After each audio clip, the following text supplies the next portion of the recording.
Welcome back to our Pediatric Nursing tutorial YouTube channel. In this class, we are going to discuss with a new topic, that is rheumatic heart disease.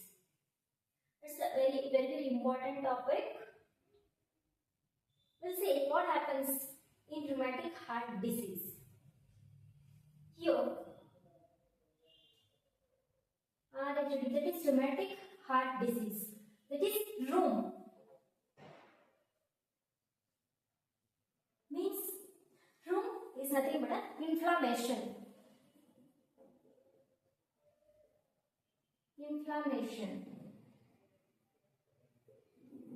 And another one important thing is, it's not congenital but it is acquired one. It's an acquired heart disease. Here, first there is the rheumatic fever. Rheumatic fever.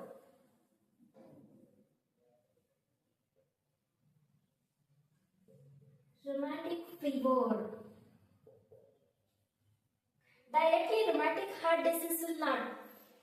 First there is the rheumatic fever. Complication of rheumatic fever will be rheumatic heart disease. And then first we will see what is rheumatic fever. Rheumatic fever is an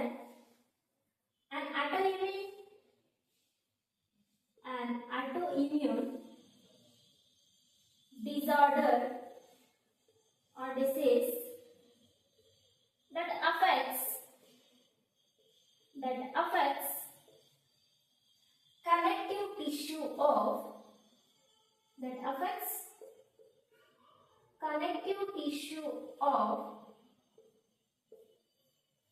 heart and joint.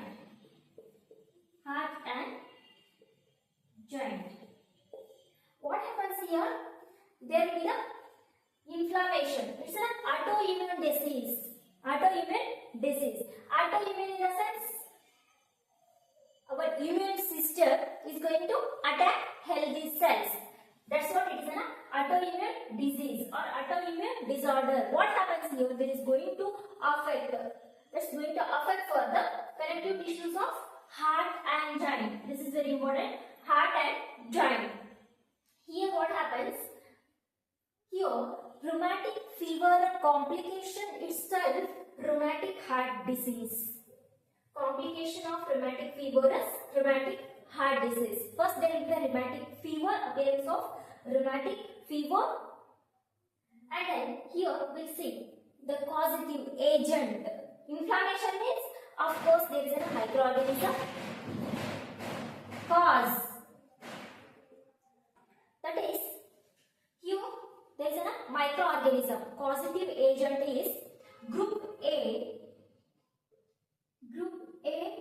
beta. Hemolytic streptococcal.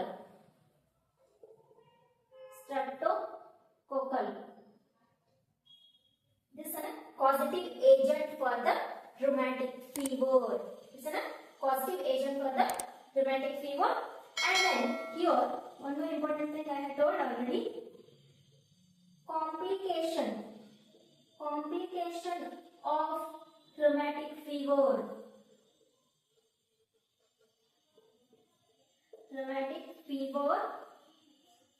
That leads to affect. Here, complication of rheumatic fever. After that complication is nothing but RHD. Here, rheumatic fever is complication of rheumatic fever is rheumatic heart disease. Here, first there will be the cause of. First there will be the effect of sore throat. First there we can see. First there is pharyngitis. That is sore throat.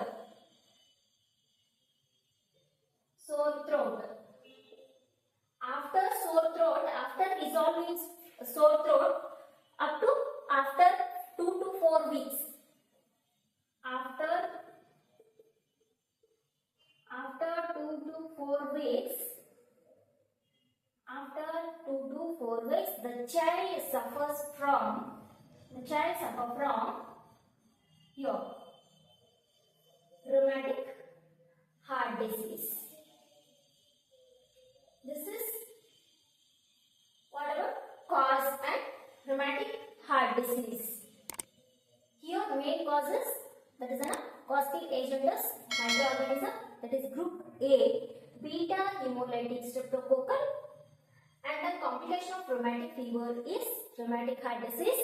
After resolving of a sore throat, after 2 to 4 weeks, it is. This is all what about rheumatic heart disease. Next we will see the signs and symptoms for this rheumatic heart disease. First there will be the fever, pain in chest and joint area, and then fatigue, fast heart rate is to get present, multiple joint inflammation, and then shortness of breath.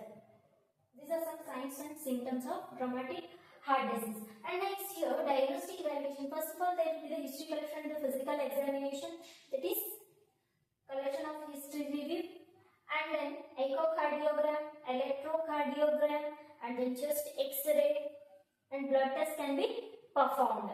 But for the rheumatic fever, there is a test, that is anti-streptolysin. Anti-streptolysin. O titer.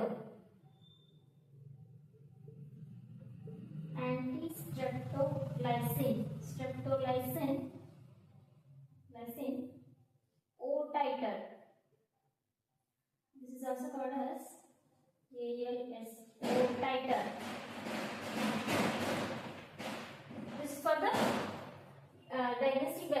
This is also one test for the rheumatic fever. And then here, according to Jones criteria, there are two.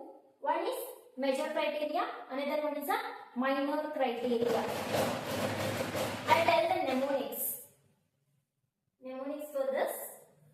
First, major criteria. Jones criteria, there are two. Jones criteria only there are two. That is major criteria and the minor criteria. First, we'll see the major criteria. Major criteria. This one we can remember by the mnemonic cases. By this word, by this mnemonic, we can remember the major criteria. Here, C stands for carditis. A stands for arthritis. S stands for subcutaneous nodules. Subcutaneous nodules. And then E stands for erythema marginatum.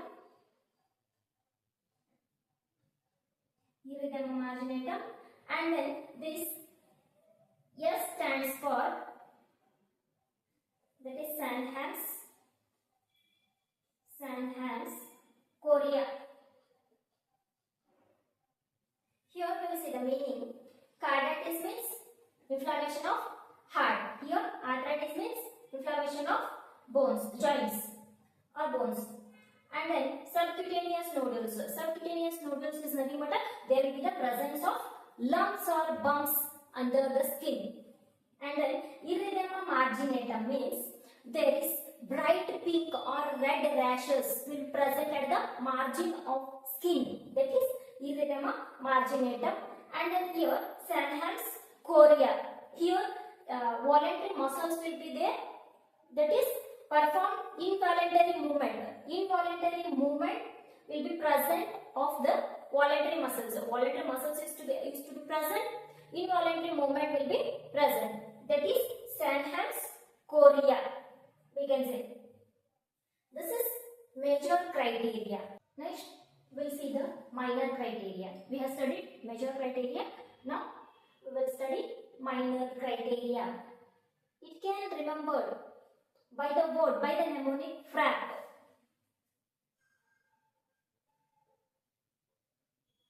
By this mnemonic we can remember easily. Here F stands for fever. R stands for raised. ESR.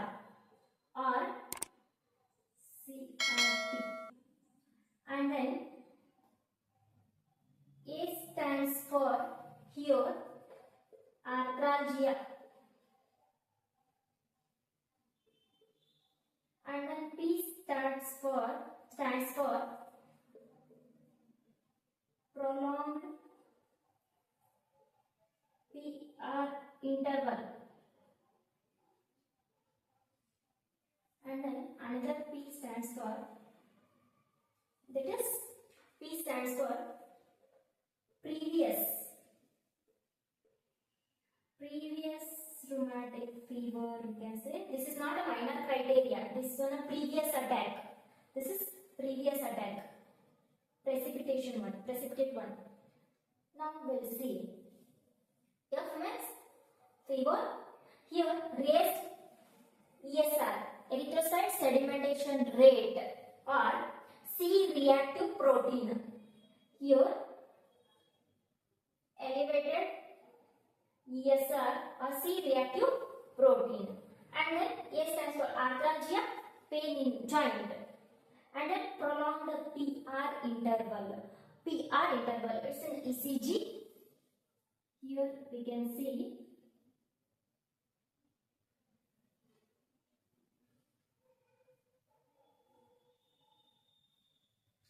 here, you just observe, this is P, Q, R, S, this one is T. Here interval of, that is PR interval,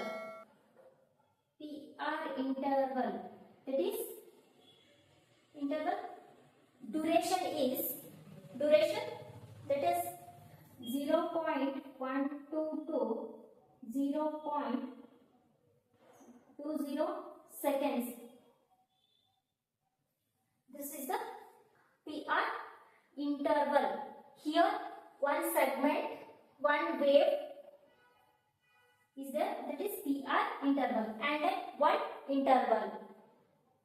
One wave, one segment, and one interval is there. We can talk. That PR interval duration, that is normal duration of PR interval is 0.12 to 0.20 seconds. That is prolonged PR interval. In the sense, prolonged in the sense more than this. That is prolonged PR interval. And then this one is P stands for previous RF, in the sense previous rheumatic fever reoccurrence, reattacking, or previous attack we can say. Actually it is not a minor criteria, but we can add. We have studied regarding major criteria and minor criteria. Here it's very important. We have to remember. Next we will see the treatment, management for the rheumatic heart disease.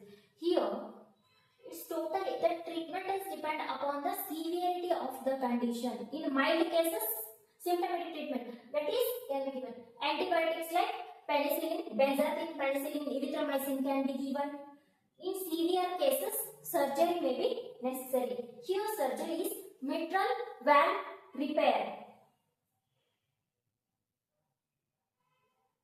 Mitral valve repair. This is a surgical procedure. Here they are going to resolve. Here the cardiologist is going to treat for the stenosis and regurgitation of the mitral valve.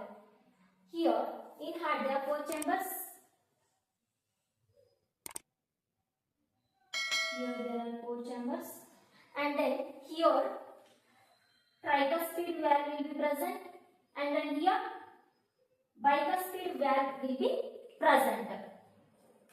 Here this side bicuspid valve.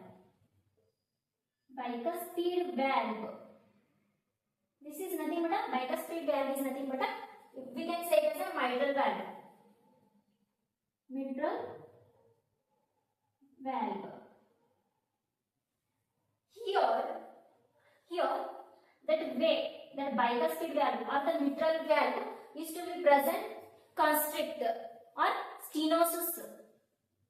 There will be diminished, constricted flow will be there.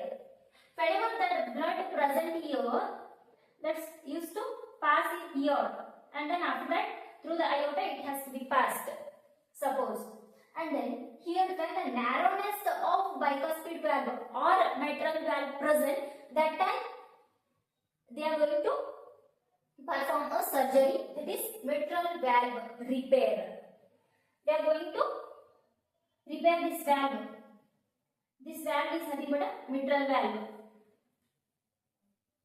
This is all about the treatment, management of rheumatic heart disease. I hope you all are clear with the topic. Please like, share and subscribe to my YouTube channel for the more videos. Thank you.